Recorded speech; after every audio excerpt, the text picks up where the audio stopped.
Welcome to the Fulfilled After 50 podcast. We are your hosts, Alice and Karol. Join us each week for your fun dose of inspiration and healthy tips you can use every day so you can live the healthy and fulfilled life you desire and deserve. Hi everybody, it's Karol Clark and Alice. And we are here for your Fulfilled After 50 filling station today. And we're actually going to answer a question we've had a number of times from different people who've interviewed us and just friends, family, acquaintances, people in our private group on Facebook. Right. And that question is, why did you, or what compelled you to write your book, Fulfilled After 50? And we're going to answer that today. Yes. Yeah, you know, everybody has a story in them, and it is just pulling out what is that story, because your story can impact somebody else's life. So I think really Karol is an amazing writer. She has written and published several books. So when we came together, it's actually it'll be a year in April. I looked back and found on my calendar exactly when. So it'll be a year in April. I feel like what a great year it's been. Yeah, I feel like sometimes like we've been connected like back in time. We just haven't physically connected. Right. So exactly. When Karol said, you know, after our retreat in July, we had such an impact from all those amazing women, she said, I really feel like we should write a book to give them a tool and resource for them to take with them. Right. I'm lucky Alice didn't just run for the hills. Because honestly, guys, I am not a writer. I'll be totally transparent about that. Sometimes, you do great. Sometimes writing is like pulling teeth. But the thing is, when you're writing from the heart, yes. It just kind of flows, and that came out. And I think the other thing related to that is this book. For the first time, most of my books have been marketing and business related, but this created a little bit of vulnerability. It was sharing personal stories. Right. It was sharing really heartfelt advice of things that we have found to be very helpful in our lives. Right. And although we have a lot of similarities, we have different backgrounds.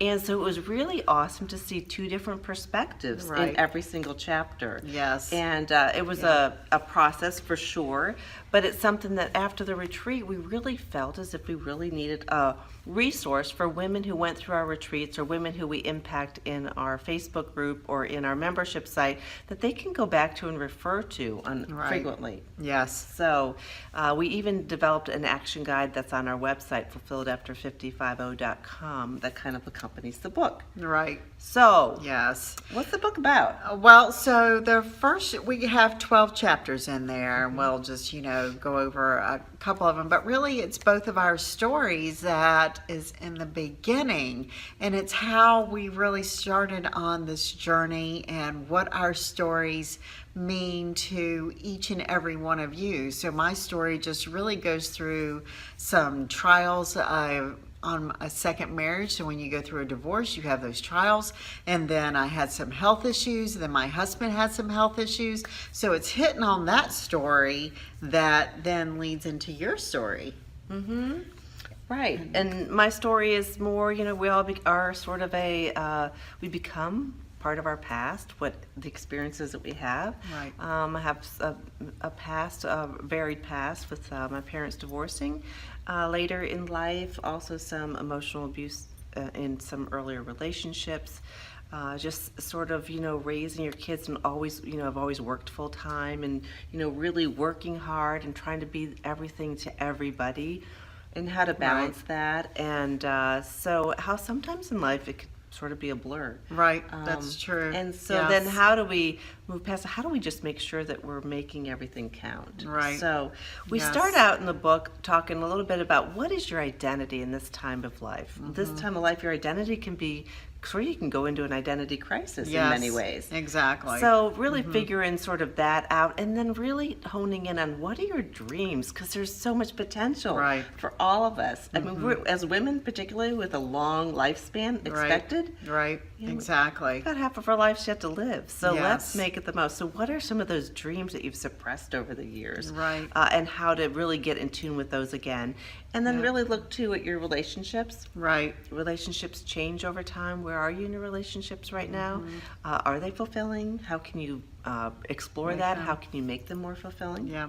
Mm-hmm. So we talk a bit about that. Right. And then as we're in that midlife, our relationships change also with that group that we were once associated with is no longer there. And then how do we make new friendships, new relationships? You're never too old to get involved with a new friendship, Look at new us. that's right, new community, new group. You just have to be open to it, Yeah. and don't just keep yourself sheltered in your house. You want to get out, and that's what has led to part of this also. Right. Then we talk a lot about your choices, because life really is a choice. Your future is your choice. We talk about your physical health, a lot about that. Alice and I are very into the mind-body connection, Yes. how what you feed your body also feeds your brain, and it also contributes to how you adapt in life. So Exactly. your physical health, your fiscal health, because we all need to be aware of our physical health. We can't just rely on someone else to take care of it for Right. us. We all have to deal with that. So Yes. those sorts of things. And then the conversations that we sometimes have with ourselves, that negative chatter, Yes. the conversations we have with others, or the ones that we're avoiding having with others. Yes. Yep. The enemy is always like in the back of our head. Sometimes it comes in the front part, but it's that negative self-talk we feed ourselves. It's the limiting self-beliefs, like we're not good enough, or just we see everybody's highlight reels on social media, so we feel like we're not good enough, we're not worthy enough to do what they're doing. So then we just sort of shut down and feel like, okay, well, I can't do that. I'll just watch their life. Right. And what about your conversations with your spouse or your significant other? Are they even occurring? Right. Have you been two ships passing in the night, and now you're really struggling for how to have that conversation, let alone how to reconnect or continue your connection physically, sexually, making sure that you're really feeling fulfilled, because this can be a great time in your life. Exactly. And it's something that you don't want to just go down that path and not really have in that relationship. So relationships are certainly very big, and at the Yes. end of your life, relationships are what makes our life worthwhile and Exactly. what creates that happiness for us. So relationships are really important in conversations, I guess, in that.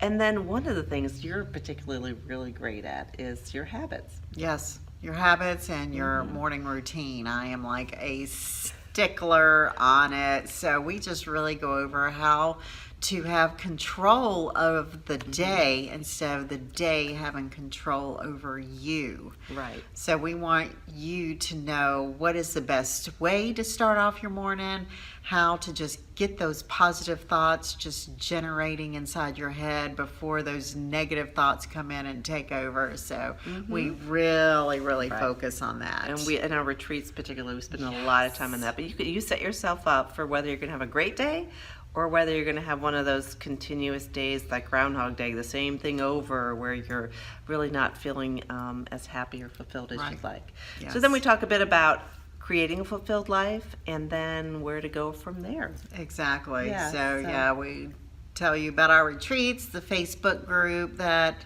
is in it, and just really what makes you happy. And sometimes that just takes sitting down, just being quiet, meditating, and just thinking, what makes me happy? Right. And it's not going to be a material thing. Right. So- That may make it easier, but it's not necessarily the thing that ends up fulfilling us in the long run. Right. Studies show that over and over. And I guess as we've worked with women one-on-one coaching or in our retreats, we really feel a passion and a calling to help women figure that out and to support them on that journey, to support them in this phase of their life, to approach it positively and to really live that life that brings them joy, true joy. Because truly when we're joyous, it affects everybody around Exactly. us. Yeah. So our families and leaving a legacy for your children Yes. and your parents, you're just a great example. And so now's the time. It And is. Yes, and just know that when you are happy, your whole life is happy. Your home life, your kids, just everybody is more happier. So that's what we really focus on our retreats too, is that's why we call ourselves the filling station. Because when your cup is full, you are able to give more. But when it starts to become empty, you got to figure out some self-care for you, Right. so that you're able to keep overflowing to everybody that we give to all day, because we're just natural nurturers. Right, because when you're empty, that's when that desperation sets in. Yes. That's when fear set in. Overwhelm. That's when overwhelm. When you just really have no plan in place, you're really not sure where to turn. So we've got to get that all bubbling back up to the top. Exactly. So that is what our book is about. That's why we have created this resource tool. But I think what really hit home for me is what you just said, is that on Wednesday, when it hit #1 on Amazon, I thought to myself, holy cow, I really haven't thought about this before, but what a legacy that you do leave your kids and their kids is when you have a book that is published and in writing. So I encourage you guys, even if you don't have it published or whatever, but to journal and maybe even think about starting your book, because what better legacy really is it to leave your kids? Now we have something in writing. Karol's kids will follow along with her. My kids will follow along with me, and they actually have it. Yeah, in their hands. So for sure. Yeah. We're grateful for everyone out there who support us along the way, family, friends, the women that we serve. Yes. It fills our cup up. It does. And so if you don't have the book yet, get it.